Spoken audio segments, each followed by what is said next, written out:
How to capture smooth walking footage on Insta360 GO Ultra. So first of all, take your device and make sure that it is turned on. Now, on the main camera screen, you'll see the resolution option. Go ahead and tap on it. Now, go to the option of stabilization. Now, scroll down below and set it to high. Once you do so, tap on the screen. Now over here you can set the resolution according to your preference and then you can choose the frame rate accordingly as well. Then swipe down below and then you can press on the circle button in order to record your video while you are walking.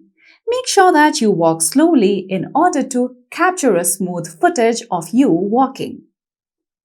So that's all for today's video, and at last, don't forget to subscribe to our YouTube channel.